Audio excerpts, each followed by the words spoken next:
the first-year composition program, University of Alabama at Birmingham. And this session will be chaired by Professor Mashrur Shahid Hossain, Department of English, Jahangirnagar University. At this point, I'd like to kindly call both of them on the podium while I introduce briefly today's keynote speaker. Round of applause, please, for them.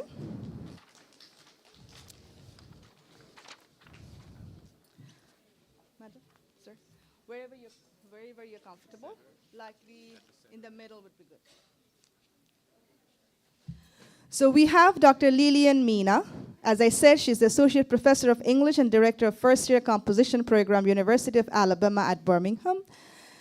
Dr. Mina specializes in digital writing, multimodality, writing transfer, writing program administration, and the integration of generative AI in policy, pedagogy, and assessment. Her research has been published in prestigious journals and edited volumes from leading university presses.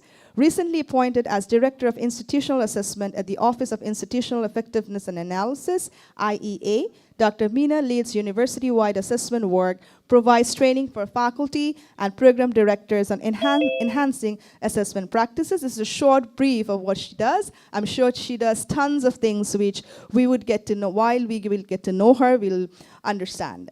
And we have a very eminent professor to chair the session as well. So the floor is all yours. Firstly, I request the keynote speaker to share her speech, share her thoughts, and based on that, our session chair can moderate. It's up to you, sir, how you want to moderate it. If there's a question or after the question, I'll request that you take questions afterwards so that she can have a smooth transition. Yes. I'll request the session chair to start. Thank you very much. Yeah, thank you. Good morning, and let me welcome you to this first session for Keynote. The title is there that Professor Dr. Lilian Mina is going to talk about AI and the Global South. And in this talk, she will explore how universities in the Global South can design clear and context-aware AI practice that can guide ethical integration of these tools and preserve trust in scholarly work. Now, this is a 30-minute session, and I talked to Lilian Mina because it's a keynote, so we are not going to take any question. But of course, you are very much welcome to talk to her after the session and if you have any query or clarification. So without further ado, let me invite Dr. Lilian Mina to offer her keynote address. Dr. Lilian.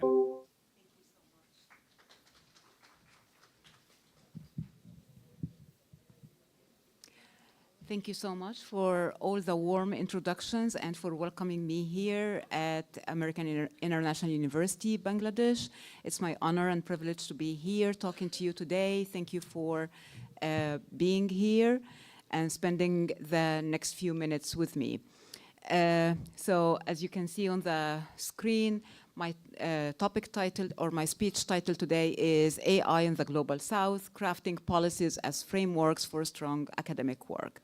And I'd like to start with the word that we heard repeatedly today at the opening, and it's part of the conference title, sustainability. And to me, sustainability in AI does not start with the technology.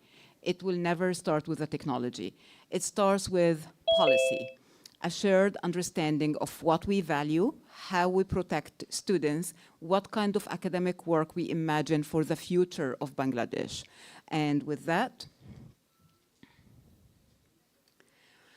this is the agenda that I hope will keep us on track today. And these are some of the issues that I thought would be relevant and of interest to the audience present here.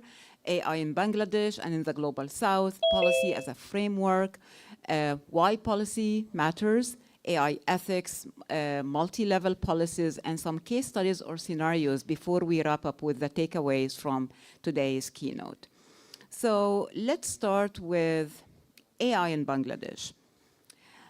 Since I arrived in Dhaka about 2 weeks ago, and it's hard to believe that I've been here for 2 weeks. It's like time flies literally in this country.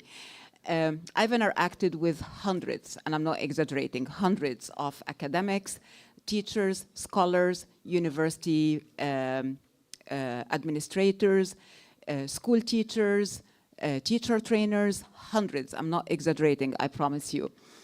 And one thing that I kept hearing repeatedly across all the context was the concerns about AI, specifically the issue of absence of policy that guide the work of AI across all academic institutions, whether these are schools or universities. And that's why I thought this would be a good moment to talk about policies, especially that I always envision policy as a framework for everything we do in academia.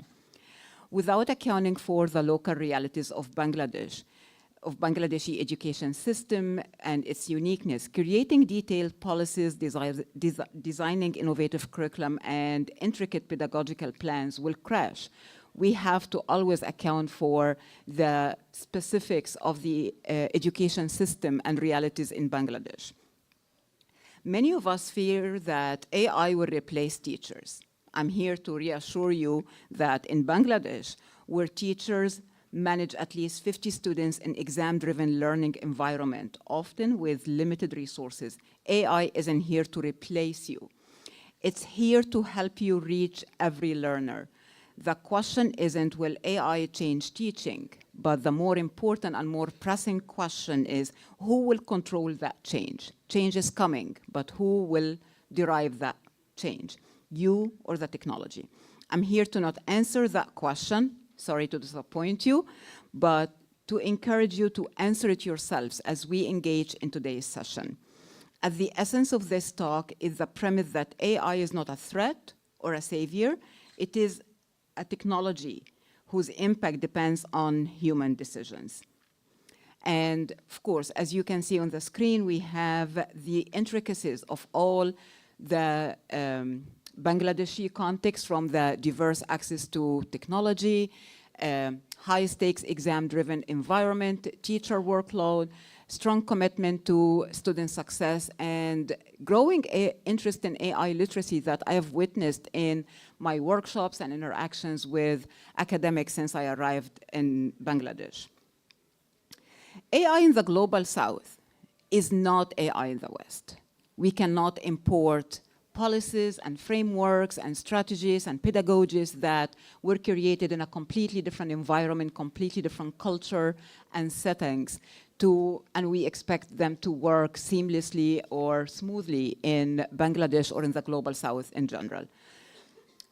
And that's because of some realities. We have the infrastructure realities: inconsistent internet access, device inequity, and paywalled AI technologies. Language barriers: Bangla, Arabic, and local dialects are under-resourced in large language models. We have to acknowledge that English is still the dominant language used in training all these large language models. Teacher workload: high teaching loads, limited prep time, and exam-driven curricula intensifies inequities and limits what teachers and scholars can do with AI. Risk of epistemic injustices: AI tools embed Western academic norms, biasing research, citation practices, and acceptable knowledge forms. But we have an opportunity in the global south to shape AI practices, and instead of merely receiving them, policy is the tool for doing that. And that's why I always start any conversation about AI with policy. Tell me what policies you have before you ask me about how we can use AI in our research or in teaching. That's why I always think of AI as a framework, policy as a framework. Without policies, AI adoption remains inconsistent, reactive, and vulnerable to misuse. Policies promote institutional memory, allowing ethical AI integration even when faculty, leadership, or resources change. We all know that AI has been developing and advancing and progressing very rapidly over the last 3 years, and it will continue to do that. So any policy that we create has to account for that. Policies help universities in the global south avoid overdependence on Western technologies by creating a locally grounded principles for academic integrity, assessment, authorship, and research methods. Why policies matter and why we keep talking about policies, even though the word policy may always have a negative connotation. We always think of policy as restrictive, bureaucratic, slow, limiting. But I'm here to tell you, when done well, policy creates clarity, equity, and shared purpose. It is about articulating what we value, what we expect, and what forms of support we commit to providing. The purpose of AI policy. Well-crafted policy does 5 things. It reduces fear by making expectations explicit, expectations for everybody involved in the education system, in the learning teaching experience, and in the research process. It protects students by ensuring fairness and transparency. Policies protect students from punitive misuse responses. Policies help normalize responsible use in a culturally conservative context. AI policies often get framed as constraints, but in the global south, they are enablers. They give teachers and scholars the confidence to experiment responsibly.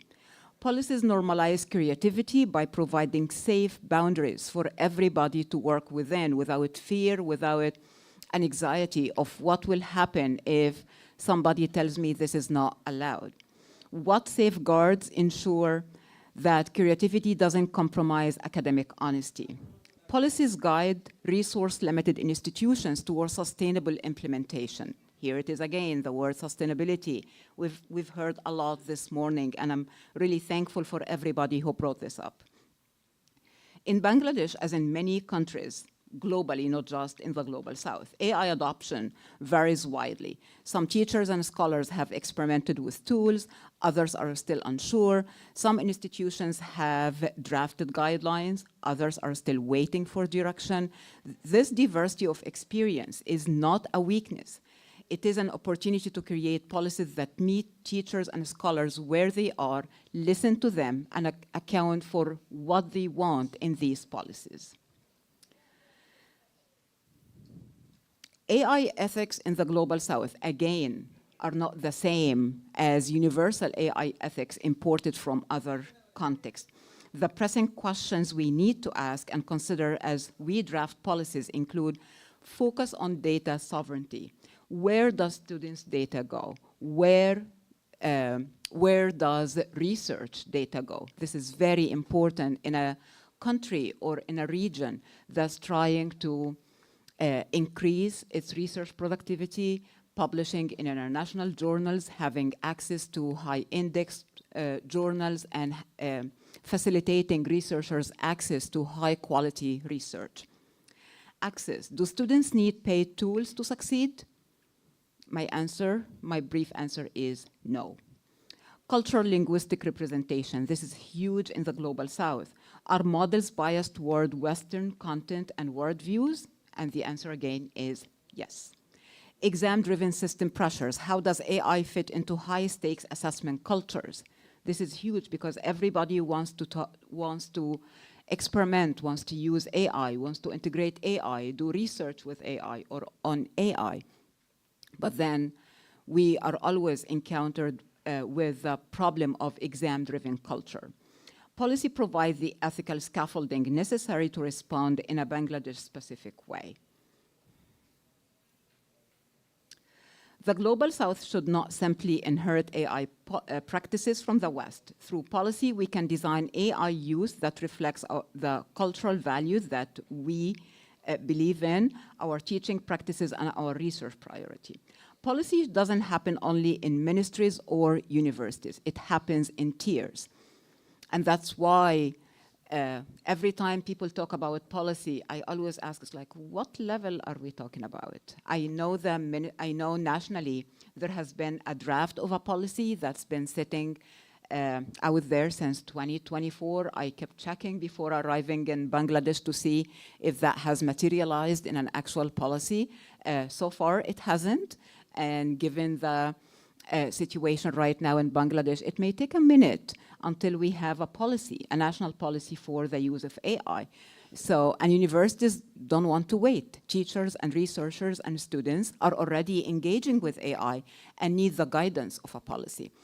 That's why national policy, aligned policies with Bangladeshi digital transformation goals, institutional policy, and this is very important because this is where things become more localized and more contextualized. Schools, departments, faculties, colleges need to start thinking about what kind of policy we need for our students, for our teachers, for our scholars. Department and programmatic policies, these are hugely important because each department knows what they teach, what they do, their demographics, what kind of students they have, what kind of research they engage in, the size of the classroom, all the constraints and all the strengths and affordances they have on their campuses. And then the last, but certainly not least, is classroom level policy, which I've been talking about it more when in the last few days when I was talking mostly to teachers. This is the most powerful policy any teacher can have. Teachers co-create guidelines with their students because, again, they are in charge of their subject. They are the experts in their subject matter.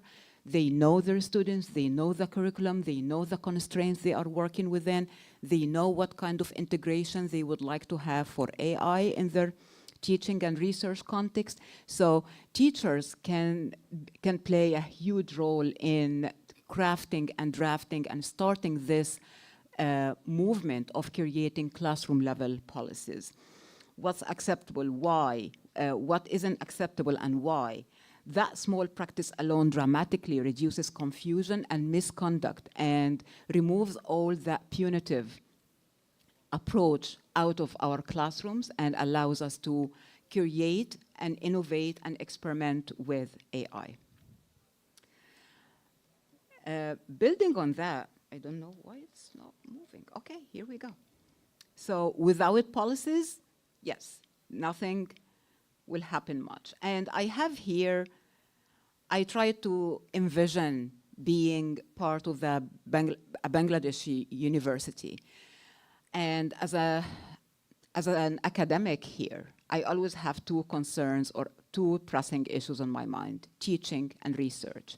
If I want to use AI in my research, what are the constraints? What kind of policy will help? And what's the impact of having a policy about AI and research?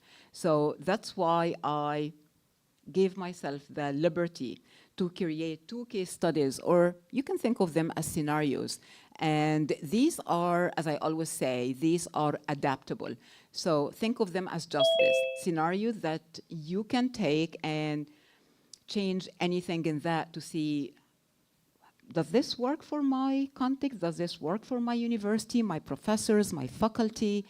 How can I do this? Or what can I take out of this to my own institution when I go back? The first one is AI-supported research. The context is addressing resource gaps and ethical considerations. Again, these are 2 huge issues when it comes to research. Access to high-quality research, being able to produce high-quality research that gets published in international prestigious journals, and the ethical considerations of research. So I'll start with the resource gap. Allow me a minute here. There are significant resource gaps, specifically in humanities, in the arts and social sciences. Maybe the sciences are already ahead of us in the game. They have been using that for years, even before the evolution of ChatGPT 3.5 that took us mostly in the humanities, arts, and social sciences by surprise 3 years ago.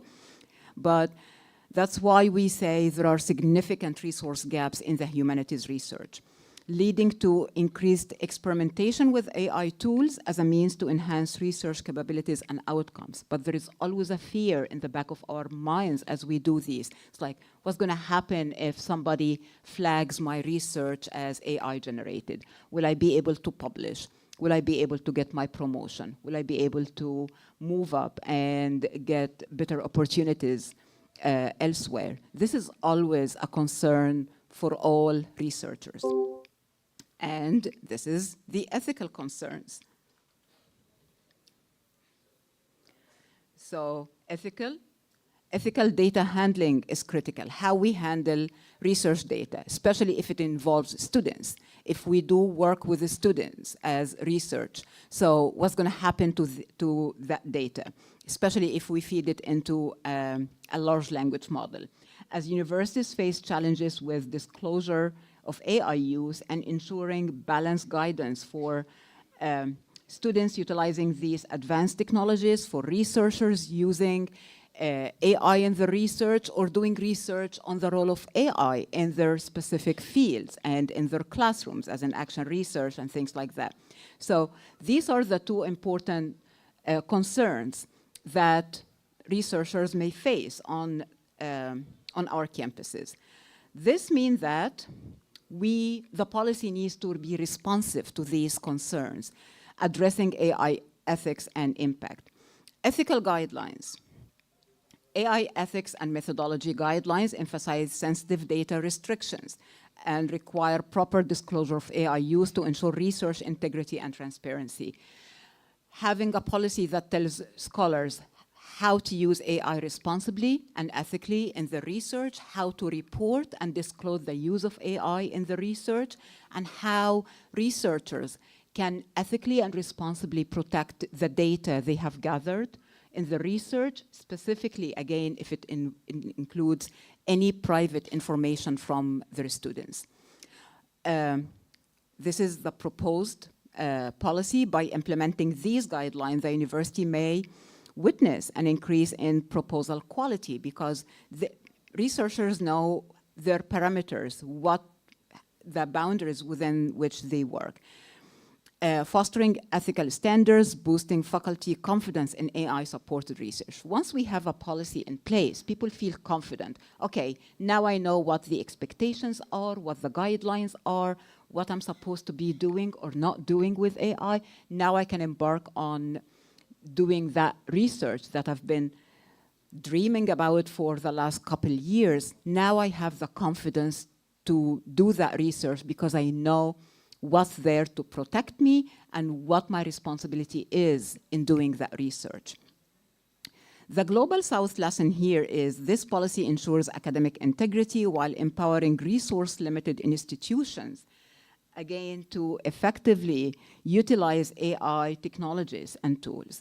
So this is very important. We don't need policies imported from a Western country that works within a completely different culture and academic context. We need to think about what our scholars' needs are and then go from there. This is our starting point, and that's why I keep repeating that phrase that policy is the framework for everything we do in academia.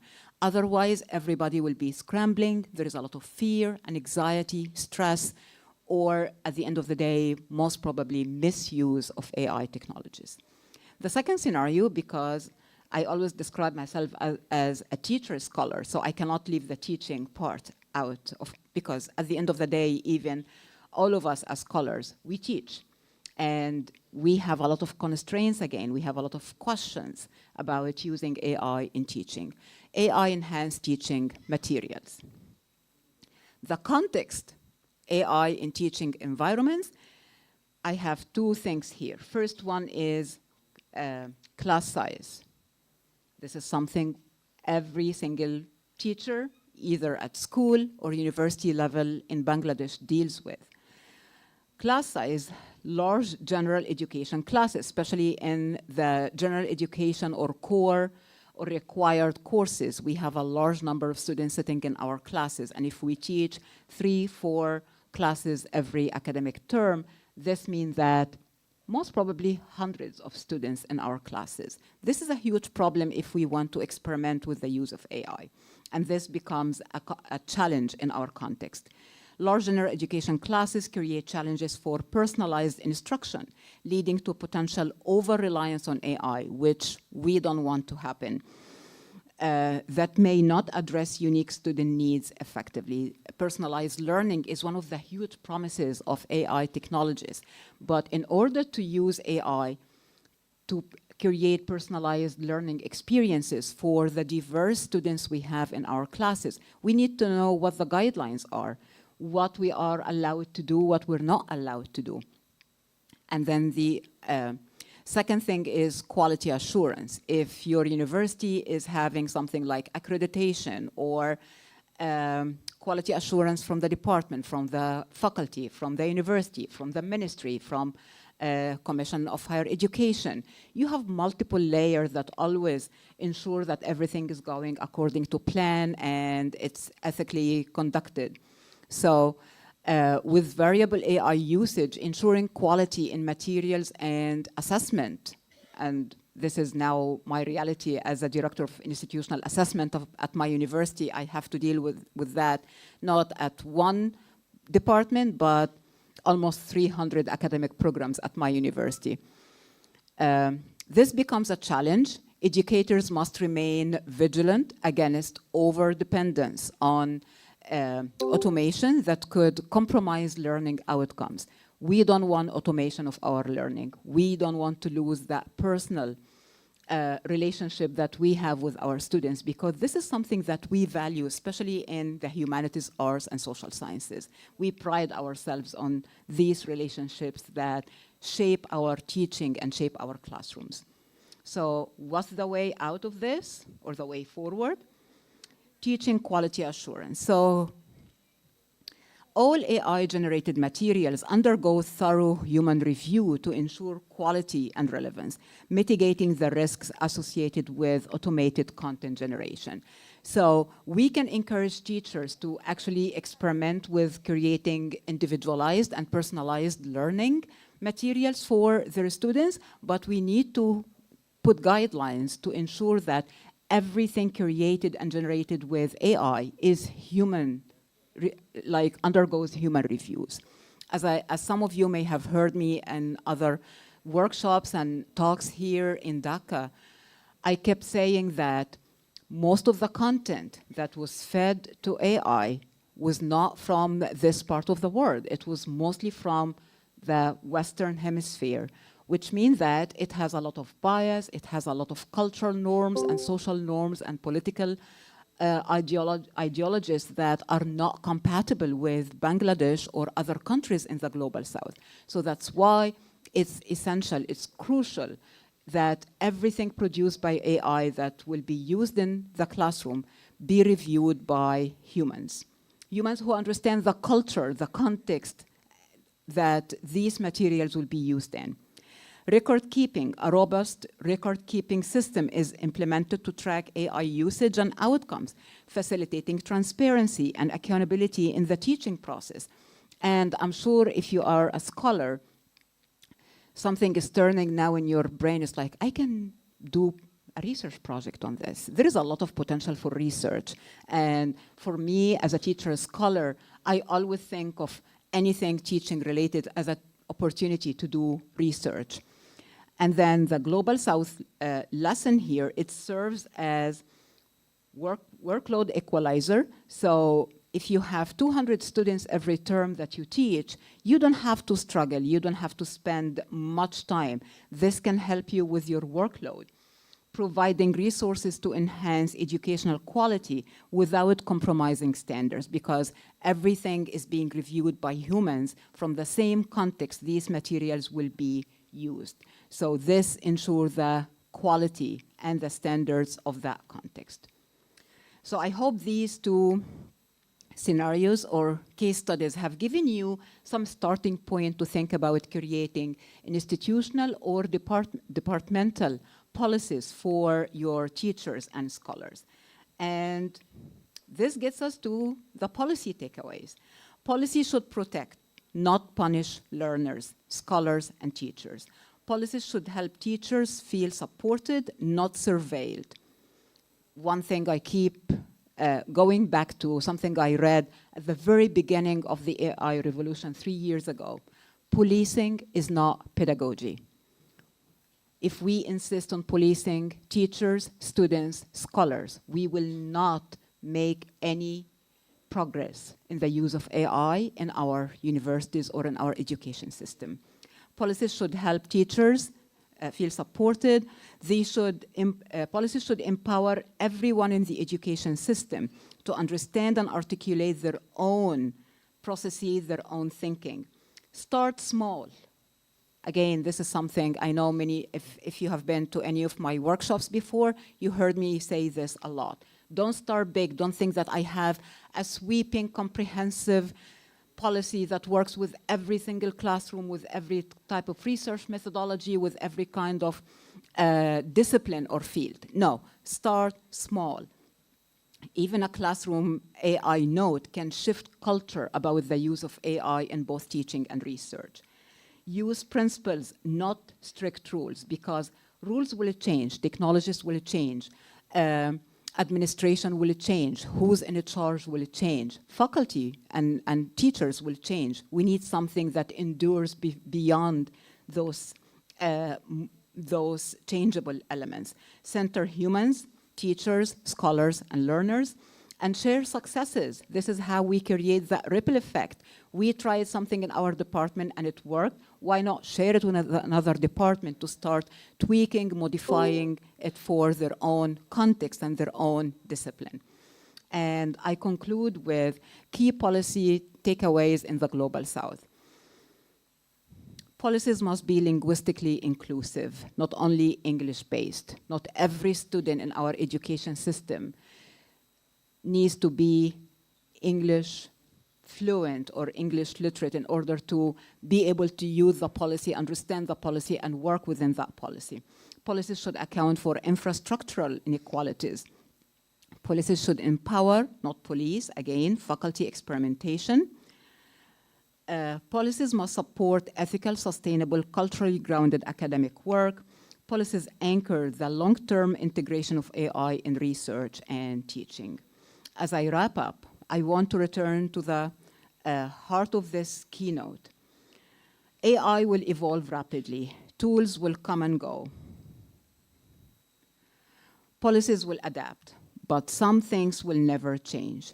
The teacher and researcher who believes in their potential, their country's potential, their own potential, the student who learns to express an idea clearly, the community of educators supporting one another, the humanity that sits at the center of every Bangladeshi classroom and education institution. If we build policies that guide, adopt pedagogies that empower, and assessment that inspire growth, then you, not the technology, will be shaping the future of teaching, research, and learning in Bangladesh. Thank you so much.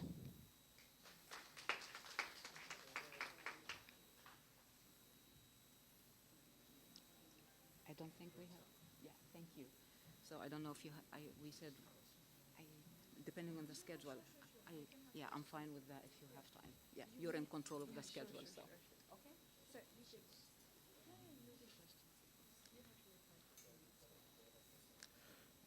Okay, thank you, Lilian, Mina, for this speech, which is full of empirical insight and also some critical notes. I was summarizing, trying to summarize and take key takeaways, but this really, this very well composed and planned speech presents its own takeaways.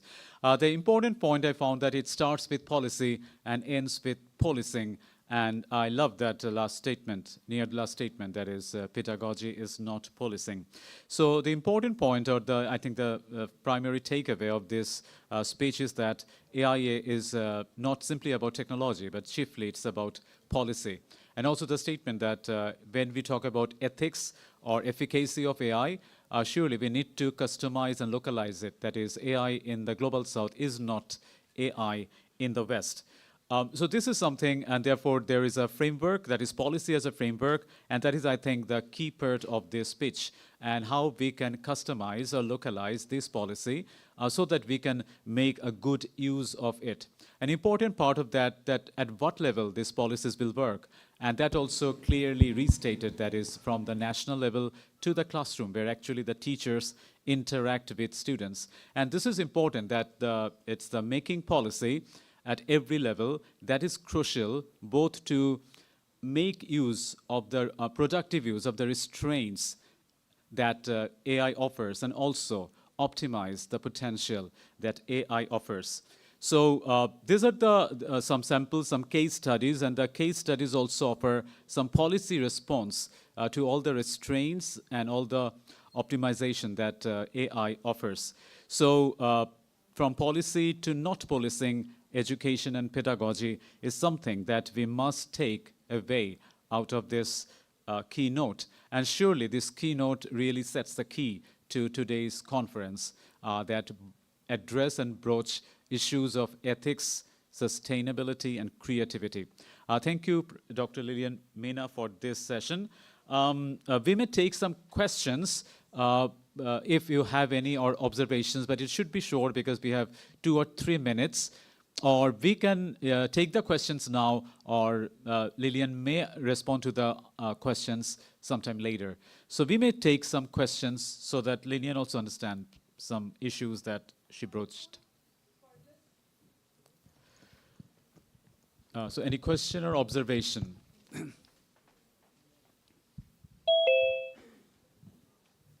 Thank you very much, Lilian. It's good to see someone from Alabama. I was not in Birmingham, though, but in Montgomery. Welcome to Bangladesh. I was in Air Command Staff College. I enjoyed your presentation. I work here at this university as a registrar, and I'm also a visiting research fellow at University of Reading in the Politics and International Relations Department. So that sort of brings me to the use of the word that you have done, which is Global South. Very ill-defined. This originates from the international relations literature. I'm sure you're aware, not all the South countries are in Global South, Australia being in the South, and some of the Norths are in the Global South. So it is a smart way of the international relations scholars to dispense the previous terminology like third world countries, developing countries. In the context of your presentation, I thought global majority would be a better terminology. If I were the reviewer of your paper, I would have suggested that one.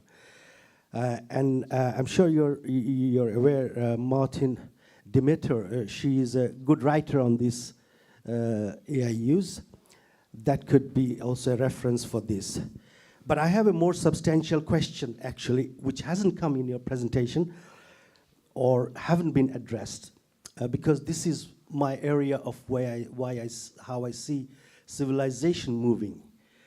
AI fundamentally challenges 2 things. One, it is the first intellectual invention of human being where we outsource our cognitive ability. And second, it has the potential of creating classes of a different kind who controls, generates the idea, cognitive idea, for which the input has to be in the algorithm. The area to populate for the Global South intellectual is not the policy. The domain in which AI is generating the knowledge, or pseudo-synthetic knowledge, to be exact. That is the policy we need for this Global South. As a political scientist, I would suggest that if you can, it will require much more research. Some people are doing on it. But since you are in an education line, like you're in English, so your policy suggestion should fundamentally address this particular aspect, that the origin through which a teacher is using the ChatGPT is not yet populated with enough knowledge about the global majority which lives in the Global South, and so-called quote-unquote. So that is the policy area where we need to focus more. If we really want to have a change of a world which is equal for all, equity is ensured. Otherwise, we will just keep on adjusting the policies, contextualizing it, and remaining sort of a receiving end instead of being the voice of change. Thank you. Thank you so much. That's a very insightful comment. And I'll just say a few points to that. The first is I had to keep the audience in mind while planning this speech, because I always try to talk about what we as audience, as people gathering in this space, have control over doing, which is creating the frameworks that guide our work as teachers and scholars. I completely agree with the point you've made about the consumer of ideas and content and knowledge rather than the creators of them. This came up in previous talks, and my approach to this is, and I know this is completely out of my personal control, but I'll just say it. Different countries in the world, especially the global majority, as you described it, and thank you for introducing me to that term, they need to contribute more. There needs to be some collaboration between these countries and the giant tech companies that are responsible for feeding and training the data sets of large language models. Without us contributing that content to the large language models, I'm not talking about copyrighted materials, I'm not talking about individual or personal data, I'm talking about content, history, facts.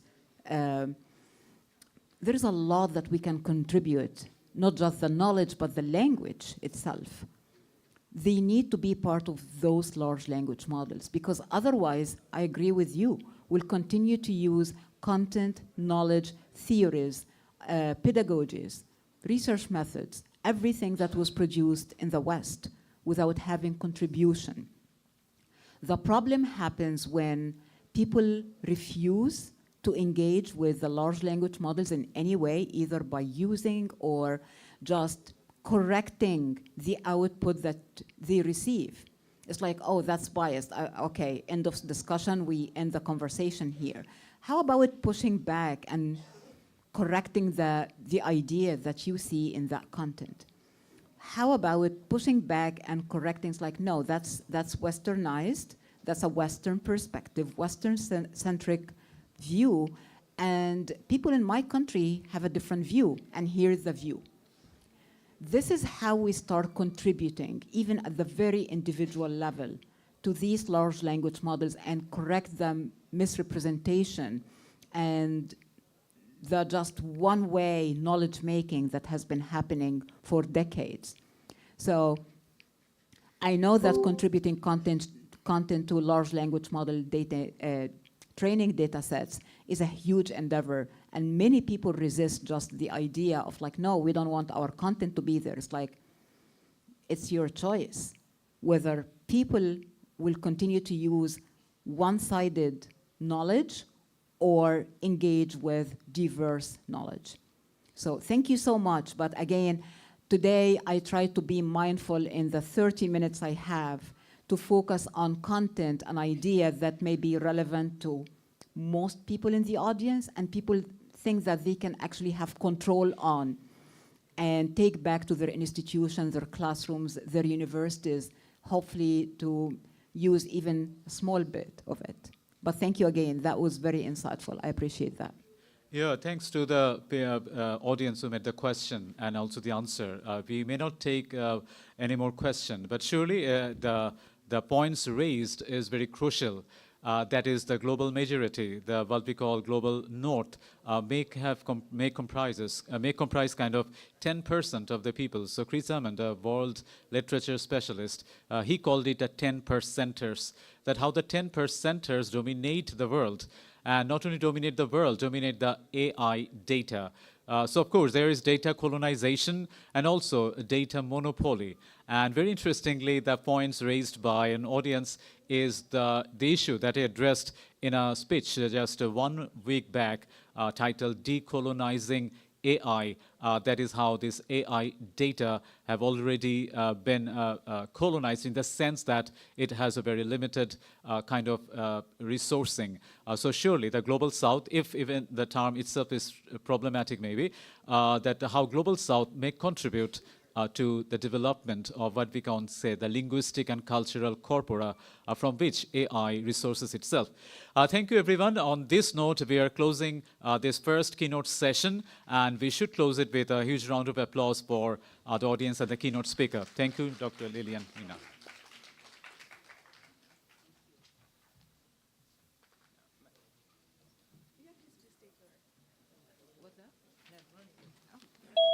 Just clearing this. No, go ahead.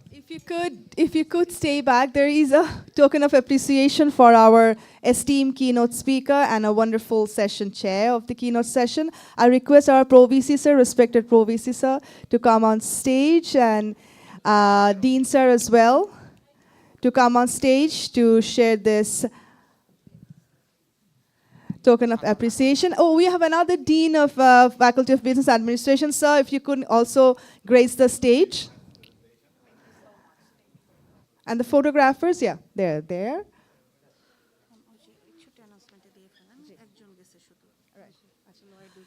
While this is happening and the photographers are taking the pictures, I would like to have your kind attention.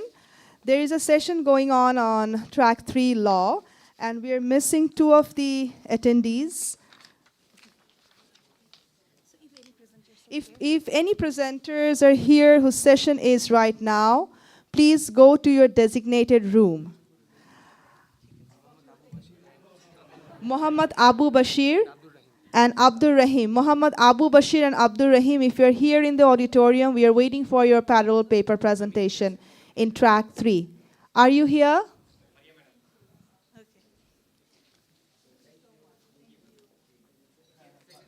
And of course, sorry, in between I was announcing, we'll also like to acknowledge the presence of an esteemed session chair. Thank you, sir, for coming, and we are sharing a small token of appreciation from AIUB. Thank you so much. It's our distinct honor. Thank you, sir. Thank you, Pro VC, sir. Thank you, deans of different faculties. Thank you, Professor Lilian. Thank you, session chair, for attending. Thank you so much. Few announcements for the audience who are sitting in the auditorium. We are having parallel sessions, parallel paper presentation sessions in level 7 and level 8. In level 7 of this building, we are having different tracks, and level 8, we are having online sessions. Please do join the parallel paper presentations. You can choose your track, you can choose the papers that you want to be part of as an audience. I would request, a very kind request for all of you, to choose your track, go to the sessions, and enjoy the papers. Right after the paper presentation, if you look into the program schedule, you'll see there is lunch and prayer break. After that, we will come back for the second keynote in the auditorium. I repeat for everyone who is in the auditorium right now, our parallel paper sessions are going on in level 7 and level 8. Please choose your track and be part of this session. Right after that, we will have our poster, and we'll have the lunch break, and then we'll come back to the auditorium. Please follow the program schedule. Thank you very much.